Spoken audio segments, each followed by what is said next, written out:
I'm Jake Garay from the Garay team with Berkshire Hathaway, and you're listening to my podcast, Selling the Suburbs. I'm sitting down with real estate agents, investors, experts, and various professionals throughout the industry. On Selling the Suburbs, we're discussing the truth about real estate, entrepreneurship, and the ever-changing housing market. No, so I wanted to kind of get together, the three of us, and just talk about some of the things going on in the industry, kind of give our perspectives on everything. Obviously, the big NAR settlement is kind of like the headline news. Have you guys had any conversations with your clients, or have you had your clients ask you, like, what's going on with this or anything like that recently? Yeah, I definitely have. There's a lot of misinformation kind of going out there, so a lot of what we have to do at this point right now is to educate people on what it actually means, as opposed to, you know, the propaganda kind of stuff that's kind of been kind of posted out there. There's a lot of confusion. Yeah, the fake news. Yeah, well, I mean, yeah, like the death to 6% and all that stuff. Like it literally there's like headlines, and it's just like none of that's real. Like it's always been negotiable. It's always been something that we can. I've negotiated from the first deal that I ever did. The first listing I ever got, it literally was a negotiation until now. It's kind of always been there in a way, and now it's just a bit more defined, I guess. Yeah. What about you? Same. I mean, I'm getting more clients just asking about it, more or less. I haven't had many conversations yet with like new buyers. I mean, I feel like they keep saying July, but it's pretty much up in the air right now. Yeah. And there's really everybody's just speculating at this point, but there's no like clear like, hey, this date, definitely, this is the way it's going to be written in the MLS if you do offer up compensation, or you can't talk about it at all. So, Have you had any sellers ask? Yes, for sure. Sellers are definitely asking, and from my experience, I feel like yours too, I feel like they're still, they want to give out buyer compensation still. Yeah, and I think, like, as we walked in, I just got the alert on my phone that the judge has approved the preliminary settlement agreement. So now there'll be probably a couple of months of like, they're offering, I don't know if it was 30 or 60 days for anybody not under the protection to potentially try and join the settlement. Berkshire's not under that because they have they haven't settled and they are named in the suit. But yeah, I think you're absolutely right. First off, Gerard, to your point, like, real estate is such a local and regional business in the sense that, like, even in New York, right, in say Dutchess County, the business procedures and kind of the way people go about doing things is different than it is in Ulster County, different than it is in Long Island, different than it is in upstate New York. So it's way different in like New Jersey or Florida or California. I mean, we always say we're an attorney state, right? Like that's one of the big differences. Yep. So like you have this settlement that's applied to everybody, but it's not really even, like, it doesn't really work that way, right? Like business is done differently. And not to mention, like, the big thing that people don't understand about it is it's a class action lawsuit, right? But it's a civil lawsuit. There's no criminal lawsuit or anything like that. So it's not like you have rules that are being imposed by the National Association of Realtors, but they're not a governing body. They're a trade organization, right? So they're not the Department of Justice or the State Department that actually has the capability of changing the laws. And a lot of the laws from a real estate perspective are done on the state level with the Department of State. So it's like, they're not, now each state could, look at it and change their state's laws based on the settlement, but that hasn't happened yet. Now, I do think it's going to happen eventually, but like, to your point, the headlines are like acting like the National Association of Realtors is this big government organization that sets the rules and regulations for the entire country, when in reality, it's more than anything. It's really like a lobbying group for realtors, and then on top of that, it's like it's an ethical board that's been there to supply the code of ethics that every realtor is supposed to subscribe to. That was really it. They don't really outside of that, there's really nothing else that they do. Yeah. So it's like, how does them settling apply to how the laws are actually written? Yeah, no. Yeah. And my big thing, like back to your like propaganda and all that, right? That's also something big, because you get a ton of people who don't know real estate and just see it as a win, and they have no clue what's going on. Right.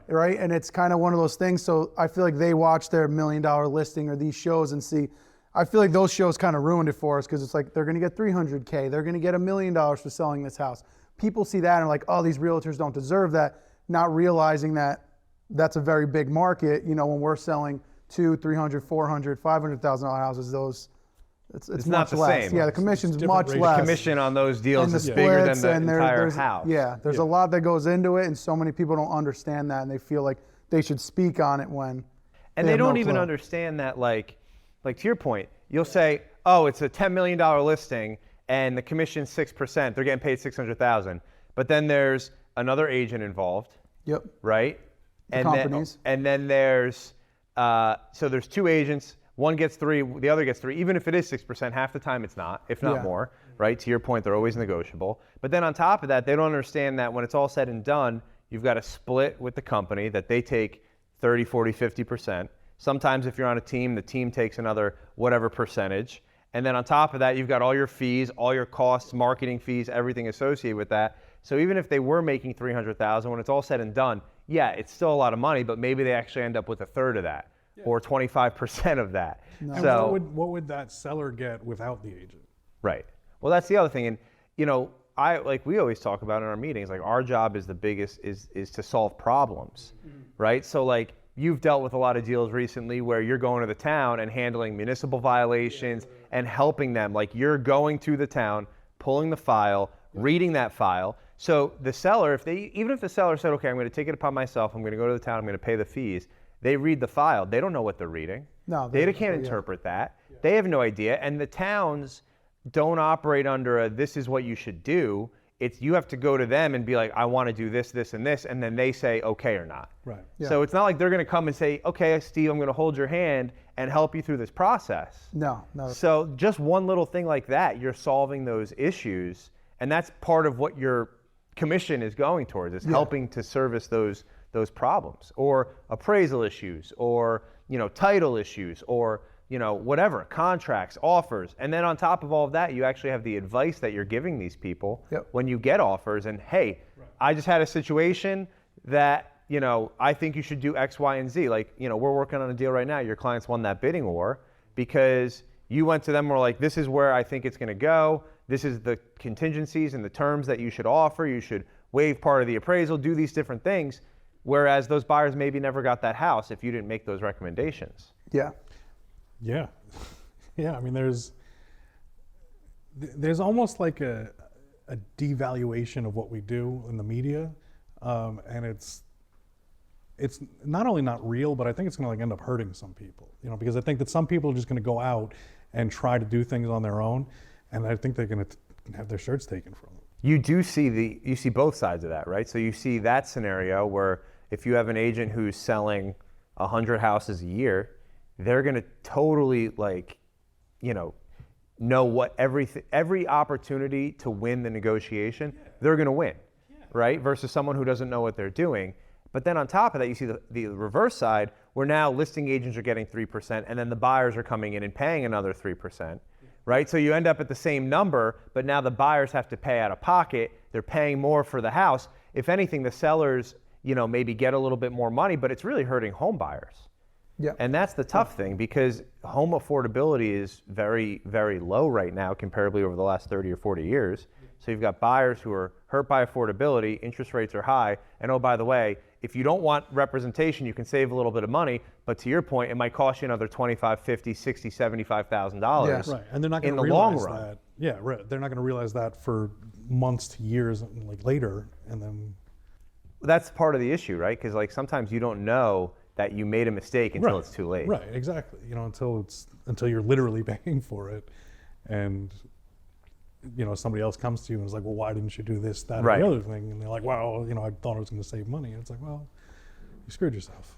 Have you guys ever had buyers that you started working with that were working with another agent, and then you're making recommendations, and they're like, why was this never even brought to our attention in the past? Yeah, escalation clauses. So many of them they literally have never heard of them before, and incredibly useful. I want a bunch And of for things. those who don't understand, can you explain what that is, just so that we can kind of... An escalation clause is when you put in an offer, but then you add into the offer that you set an amount. So say, $5,000, for example, that you'll go above, or you'll escalate your offer $5,000 above any other legitimate offer.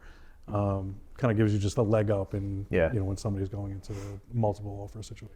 And you see a lot of the time that buyers don't even know what that is. And then you get on top of that, you get the agents who don't want to accept them, which is a whole nother conversation. Well, I was going to say, so I've always said that, right? Because I'm like, escalation clause, like I can, take it or leave it. And then you made a good point. So you were, how do you feel about escalation? We'll just say that. Personally, I just think they're useful because a lot of people philosophically in real estate believe that real estate should just be sold with an open bidding, right? So like you have a period where people come and view the house, call it 2 weeks, 30 days, whatever, and then you just start literally a bid on eBay. Yeah. Right? Like a it's at straight 400. auction. Like the asking price is 400. Right, Wow. because then you get the true market value, and in an open bid, you know what everybody else is willing to pay, and therefore, you get the most amount of money. To me, escalation clauses are the closest thing that you can have to that without, having it completely open. Yeah. So to me, like a lot of sellers are like, oh, I don't want escalation clause. We saw this with your most recent deal, right? Where it's like, you have a deal where the buyers are offering $500,000 on a $475,000 house, and they don't want to overpay. So they're not going to go to their absolute max. Yeah. But a lot of the time what I've seen is if you come back to them and say, hey, you're at 5, at 510 it's yours, right? The sellers came back and said, we'll do the deal at 5. They almost always take that deal, almost always. But they're not going to just offer that out of the gate, because they feel like they're potentially overpaying. Yeah. Because you may see another offer that's $25,000 less than that, and that's what they're competing against.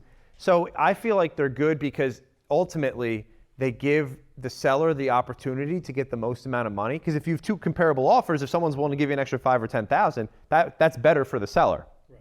So I think personally you're doing a disservice. And I get, when you start to get multiple, they escalate each other, but that's almost better because then you can just go to the top number and say, hey, you both have escalation clauses, you both capped them at 530. Will you either of you go to 535?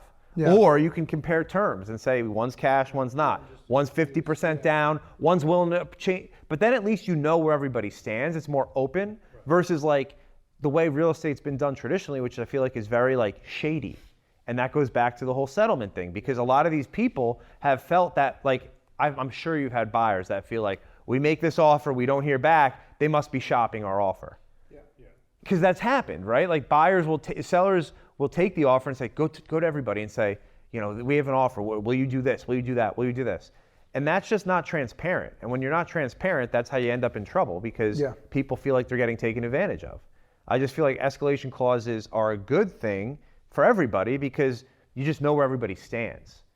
And the reason that people think a lot of agents say, oh, they don't get the seller the top dollar, that just means they're trying to take advantage of someone. Yeah. Right? Because if you've got one offer that's someone's willing to pay $540 in that scenario, and the other offer is $490, they want the person to go to their top number, but in reality, that's not fair to the buyer for completely and grossly overpaying for no reason either. Yeah. And they're just trying to get that 1 out of 10 to be taking advantage of the buyer to get them to grossly overpay. When in reality, if you just had it more fair, then everybody wins. Mm-hmm. Right, and I mean, depending on what their cash situation is, if they can't kick into an appraisal gap, if they go super high anyway, it's pointless. Right. It's their well, that's numbers. And then you have those people. Like I just had a client. We have a listing, and the list price was already the highest it could be based on the comps, and someone just came in 10% over asking after there was an accepted offer, which was already 5% over asking, and I'm like, this is just someone who came in with an offer, trying to get the deal, the shiny object to get the seller to kick the other people, and there's nothing about an appraisal. The house isn't going to appraise, and then what they're going to do is going to be like, oh, it's been 45 days, you're in contract with us, all of your buyers are gone, now we're going to get you down to 410 because the appraisal came in at 400,000. Right, and the house has been sitting on the market for a while now. Right, well now that we're in contract and nobody's been seeing it, all your buyers went on and bought something else. So you get that type of stuff, which isn't fair, and it's shady. It's not a good way of doing business. Yeah. So I just don't understand why sellers or sellers agents, I feel like it's just laziness. Yeah, Or just how they're explaining it to the seller. Yeah, I mean, exactly. Or they don't want to take the time to actually understand them and actually do the work that's involved with going and like. Yeah, just give us your best offer. Yeah, be done Right, with it. Yeah. right. It's like, yeah, we just want to compare it. Where it's like, realistically, it's a little bit more of a process than that. Yeah. So I don't know. But what do you guys think? Where do you think? I mean, or have you noticed any significant changes with like the last couple months with way things are going with the lawsuits and the settlements and the headlines? Or do you have like a prediction on like where you guys think things are going to go in the next 6 months, 12 months? I know we've talked about it a little bit. Yeah. I think we still need more inventory. But interest rates are still higher than we'd like them to be, but I'm still seeing a lot of buyers. I think a lot of buyers dropped out last year, and now I think that a lot of people are saying this is what it is. And if I want to buy something, I just kind of have to deal with it, because I've gotten a lot more traction this year, than last year, with people just being like, let's just do it, and then It's similar interest rates when you think about it. That's what I mean. Yeah, it's not like it's much different. They came down a bit, but then obviously we're kind of getting back to that. I think there was a big shock of people going from 2.5 and then raising so quickly that so many people just got sticker shocked and were just like, I don't know what to do, and didn't do anything. And I think a lot more people now are just like, all right, let's just, I don't want to rent forever, so let's just deal with it now, and then whenever I refinance, I refinance. Yeah, and I think a lot of buyers, like 2019, 2020, 2021, like people weren't as accustomed to the bidding wars, to the craziness of the market. So they always thought like the other shoe was going to drop, right? Like the market was going to change and things were going to get easier for buyers. Yeah. And I think a lot of them are just worn down with how it's been for 4 years. And they're like, I'd rather get in the door into something now and then wait and risk, playing chicken with the market, which we've talked about a bunch of times, where it's like. Well, I mean, in a normal market and, in any kind of category, generally when the interest rates go up, the prices are going to go down, and it's just not happening. People that have a very tentative, idea of kind of like macroeconomics will see that and be like, all right, well, the interest rates are going up. I expect now there's going to be this big crash, but because of the inventory, the lack of inventory, that's not happening. Right. And that's another thing that we kind of have to educate people on, because I have a whole bunch of people that have been like, oh, there's going to be this big crash. And I'm like, what is the data that shows that that's actually going to happen? And it's also getting back to like what you said earlier with the news headlines and things like that. Right. It's local versus regional versus national, right? So in some markets in Florida, they have 10, 12, 15 months of inventory. Right. We have 2 or 3. Right. So in those markets, prices are coming down. In California or in Chicago and some of these areas where, there's a lot more inventory.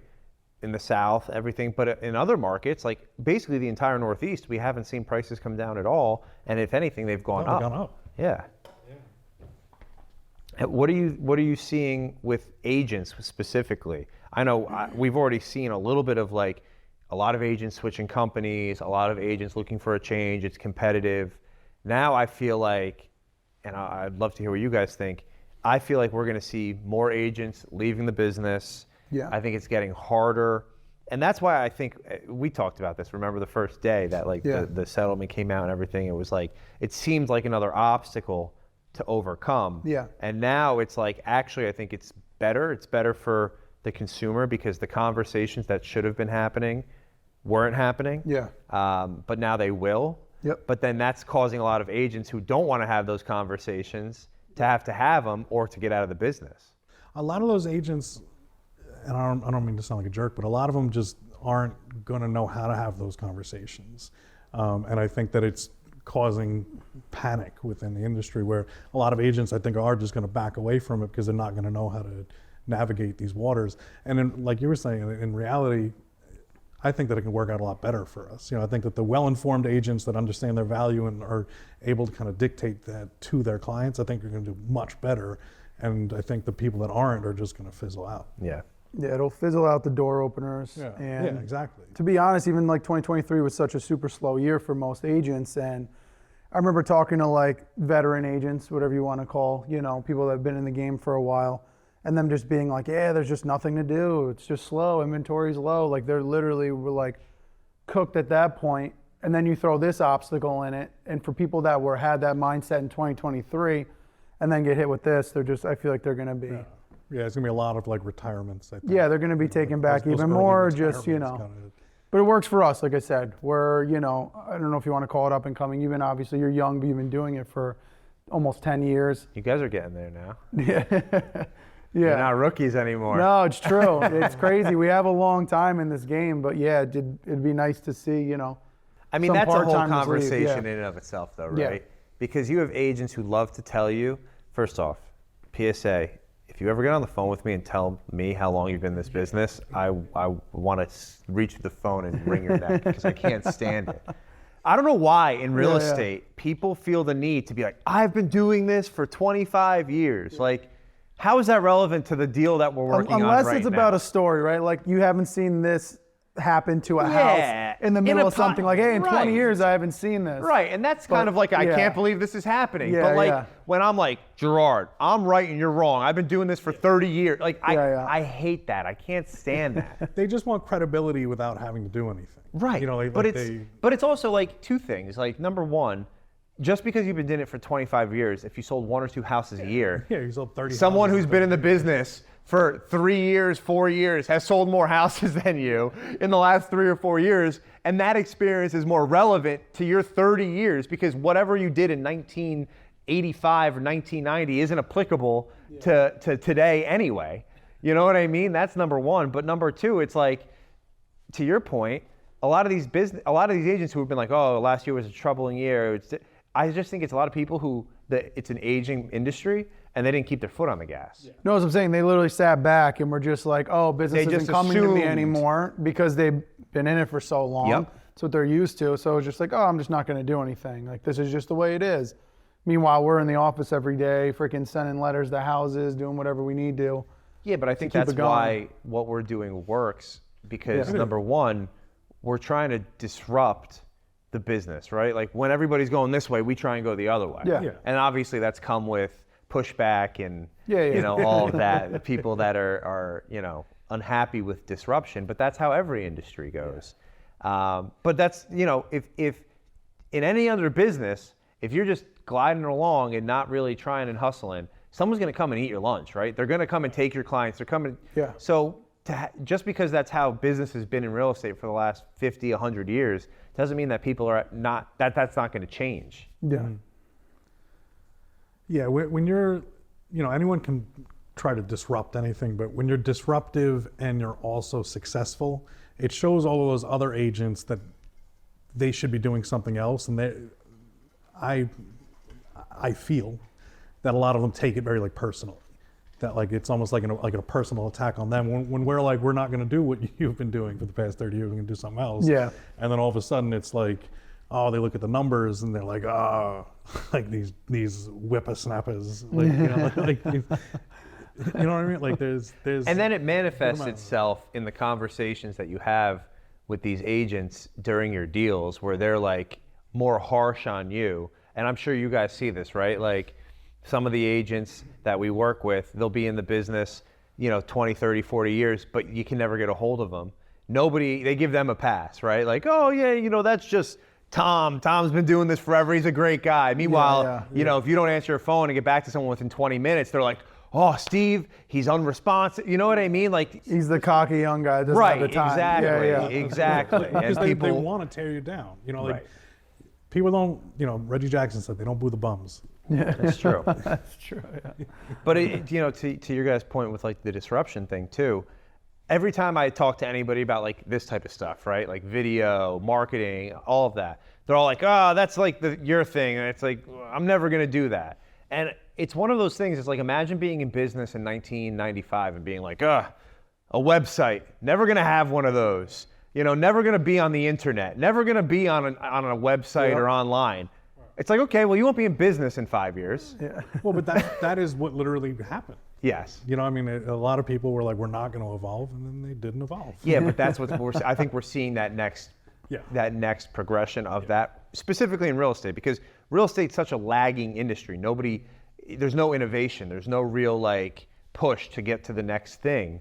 And now there is. Like in the last, realistically, since I've gotten in the business in 2015, I've seen way more engagement and involvement on like the innovation, technology, marketing, all of that type of stuff.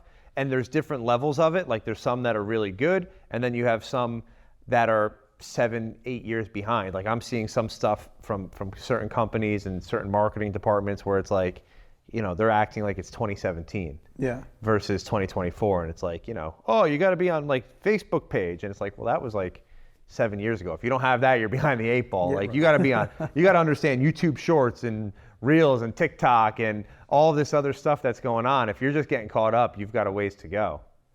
Yeah.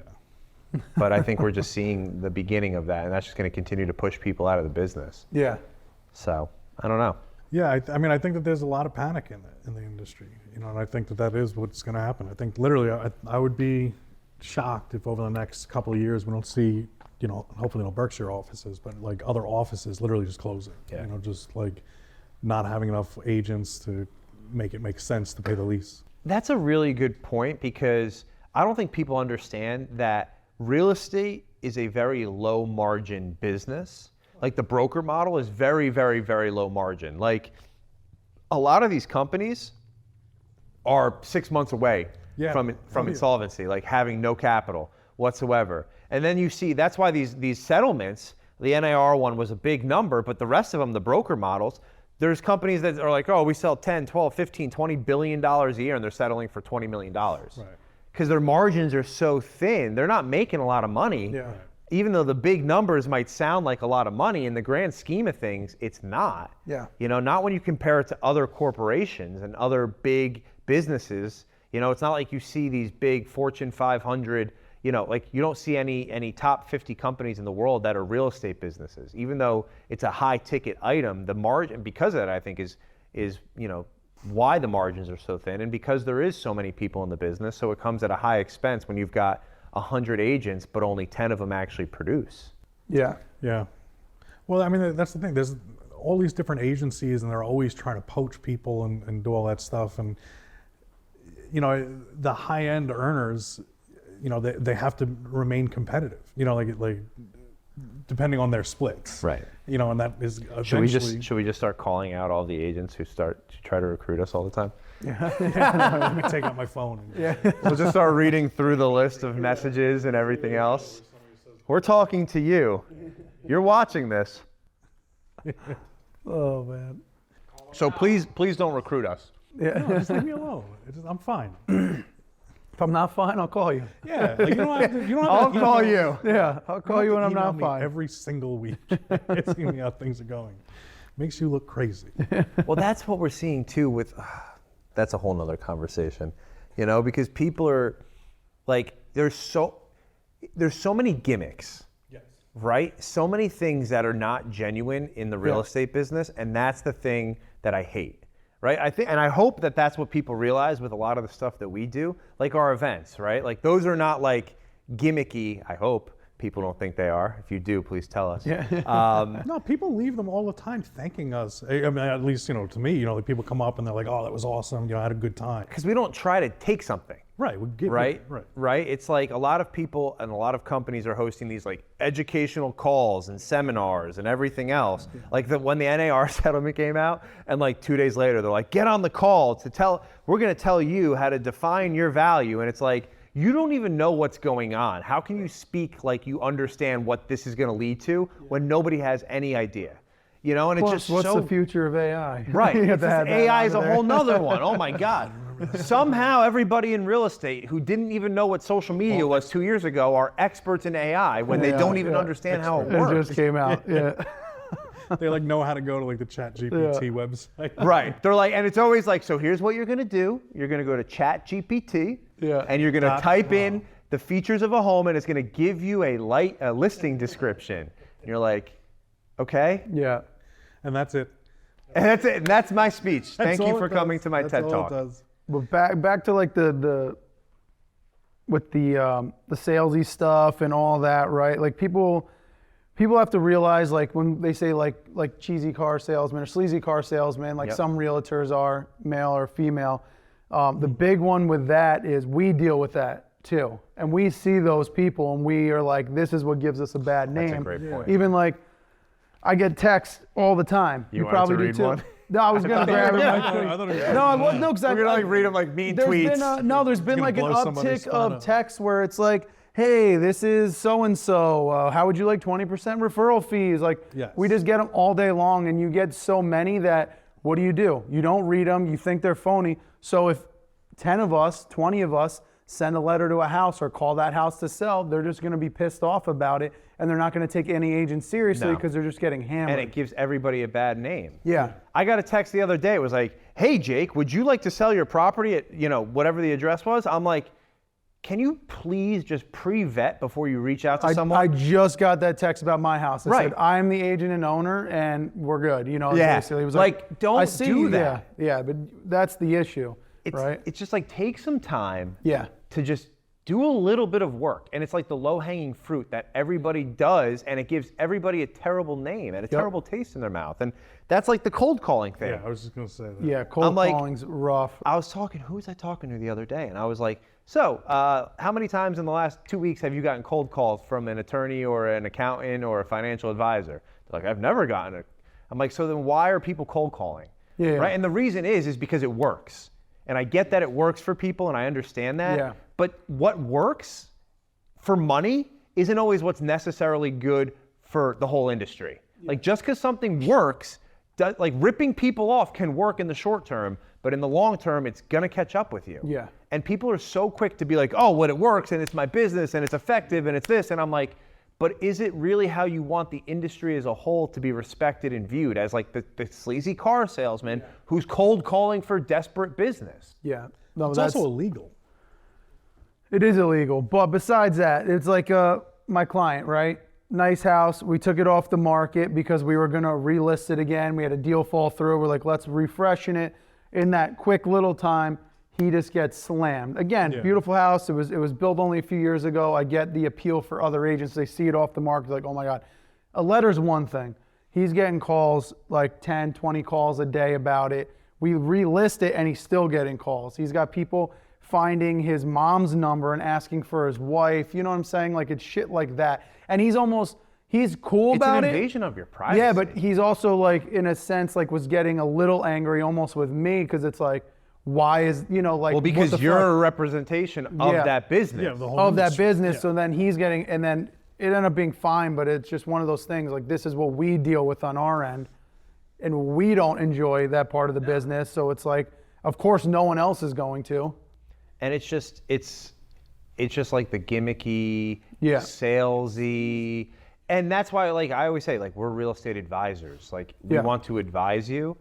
If you really need business, if you provide value, the business will find you. Yeah. Right? Yeah. Like people will seek you out because you provide valuable advice. Yep. Right? And you offer value. The problem is, I think a lot of these agents and just don't offer value. They don't, or they're insecure about their business or whatever the case may be. But like, that's where, and I get going back to the events thing, like if you want to educate people, educate them and do it in a way that's effective, but don't do it behind the smoke screen of like, we're just secretly trying to recruit you. Yeah. Right? But it's so obvious that is what it is. It's like they took the whole like Gary V jab, jab, jab, right hook thing. And instead of it actually being like from a, like the foundation of that concept is like you actually have to mean the thing that you're giving. Right? Like it actually has to be valuable and it has to go with an expectation or no expectation of a return. Yeah. Right? Like when you do something for someone, you don't want to do it because you're expecting them to do something reciprocating back. Right. You should be, then it makes it sleazy and salesy. Yeah. You know what I mean? Like if you're just doing it to get something in return, Yeah. that's like if I was like, hey Steve, like I got this for you. Yeah. Now give me your listing. Yeah. Like that totally cancels out the nice thing I just did for you. Yeah. Agreed. Because it comes down to your character. Like it really comes down to like the person that you are, and kind of like you ever hear like how you do anything is how you do everything. Mm-hmm. Like if you're gonna start a relationship with somebody or in any kind of relationship, and you start in a kind of like a sleazy kind of a way, it's going to lead down that path more than likely. So like if you're like, this is what I'm going to do, I'm going to wake up in the morning, I'm gonna cold call people. I'm gonna do this kind of like annoying, frustrating thing that people clearly don't like. Yeah. And I'm gonna do that for a couple hours every day, and that's gonna be like the base of my business. Your reputation's not gonna be great. And it's not even, from a strictly business perspective, it's not scalable. Well, that's the thing, is that there's other things that you could be doing in that time that could be Right. actually providing value and getting you the listings that you actually want, as opposed to, that's something, it's almost like a cheap way of doing it. It's like doing something just to do it. But not only is it unethical, it's not really super effective. You know, like, yeah, you can eat a little bit, you know, you can get something every once in a while. It's very short term. Yeah, I don't think that you can build something long term, you know, And like a real career doing that. It's not relationship based, right? Like it's okay to do things that lead to a mutually beneficial outcome, right? But not with the expectation that they have to do that with you, right? Like our events, right? Like we hope that the people that come want to work with us, but sometimes they don't. You know, I went on a listing appointment yesterday and the lady's like, why should I work with you? I'm like, you should work with who you feel the most comfortable with. Yeah. Right? Like I'm not gonna die if I don't get your listing. Yeah, right? no. I want your business. I want to earn your business. I hope that you want to work with me. But if you feel more comfortable with someone else, work with them. Yeah. You know, I'm not in the business of convincing anybody to work with me. And, you know, at the end of the day, those clients that we feel like we have to convince, we end up firing a lot of the time, because it's like, imagine every time you come home, you have to convince your wife that she should still be in a relationship with you. It's exhausting. It is. Gerard's like, It's difficult. I'm going to clip that and I'm going to send it to your send wife. it to you, yeah. Notebook.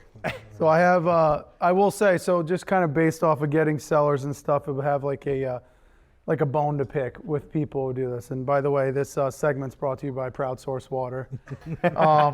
Anyways, so with sellers, my biggest pet peeve is when they go online and they go to a referral site to find an agent to sell their house. With the amount of stuff out there, right? Yeah. With Google, with Instagram, LinkedIn, anything where you can just go on and literally just be like local real estate agent and make a few calls.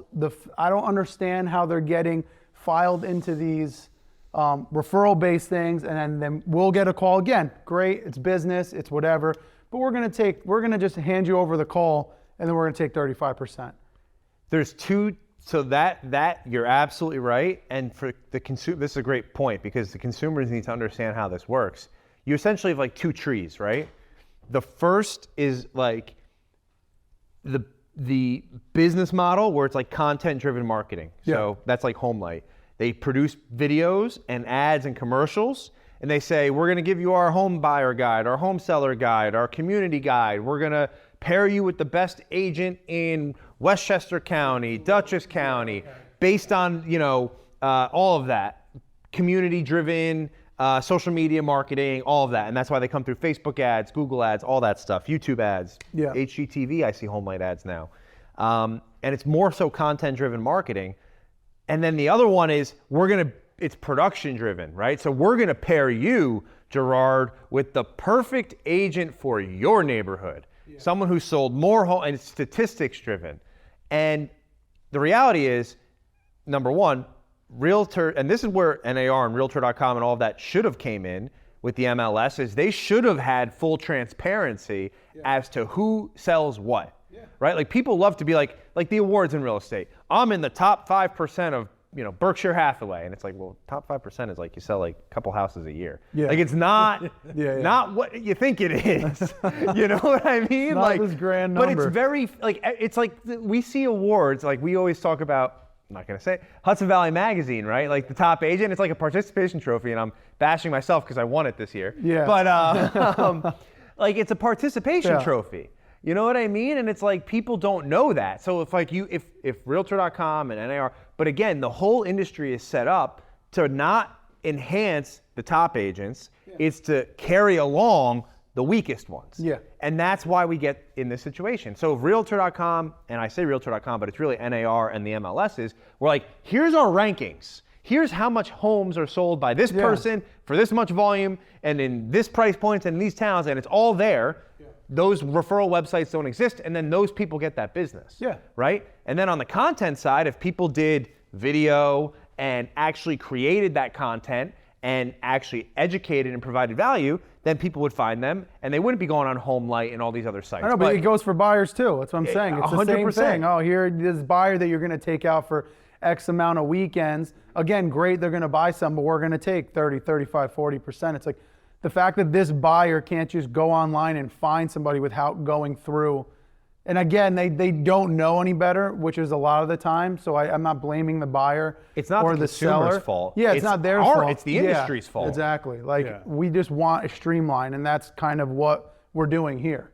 And By posting to something literally like what we were this. talking about 5 minutes ago, right? Where it's like, just because it's good in the short term for money doesn't mean it's good in the long term. That is it, right? Like everybody takes those referrals. Yeah. And those referrals used to be 15%. Yeah. And then, oh, this is great. We're getting bit. Then they were 20. Then they were 25. Then they were 30. You think that there's not a scenario where that goes to 50, 60%? Oh, Just yeah. like Zillow. You used to be able to pay on a zip code and spend $400 or $500 a month. Now you got to spend thousands of dollars. To get a few calls. Right. And that's because we gave them, they had the carrot and we've been chasing it ever since. You know, we literally gave it to them and then we were like, just give us little pieces and we'll keep following you around for it. And it's crazy, but it's short-term thinking instead of creating the systems to actually have that flow coming in where you don't have to rely on that. And that's why we do this, the branding, the marketing, the advertising, the social media content, all of that stuff. Yeah. You know, and then Like obviously. I was going to say, even like the MLS, right? Like we can only use it, agents. But imagine if there was a client side. Right. So they can pop in, they would almost see our houses, right? Like when we send them a sheet, public, client only, they would see that on there. They would see the agents. I mean, that would make literally the most More sense. transparency. And That's what I'm saying, because then you won't need any of these other sites. So like, it would be MLS or nothing. And it's insecurity because like agents are like, I don't want them to see, like I give all my clients the agent full. Yeah. Transparency. Like, I don't care if you're They working can see with it on me the sign and you that see, we go to the house. Tommy is the listing agent. Like, no shit, Yeah. Tommy's the listing agent. You know what I mean? Yeah. Like, who cares? They chose to work with you, but they're afraid that because you're not, you're gonna stop. They're gonna stop. I'm gonna stop working with Steve. I'm gonna start working with Gerard. Yeah. Just because he listed this one house. Like, it's insecurity. But their name's on the sign half the time. You can tell. Yeah, no, but you can There's no way to easily hide find the agent on each home. I mean, it's literally there on Zillow, on Homes.com, on all these, right there with their number. Yep. So It's crazy. Yep. Well, anything else you guys want to add? I don't know. We could go on tangents forever. Yeah, no, we could. Yeah, so that was good. I feel like that was a. I'm excited about Thursday. Well, that was good. No, we'll wrap it there. Yeah.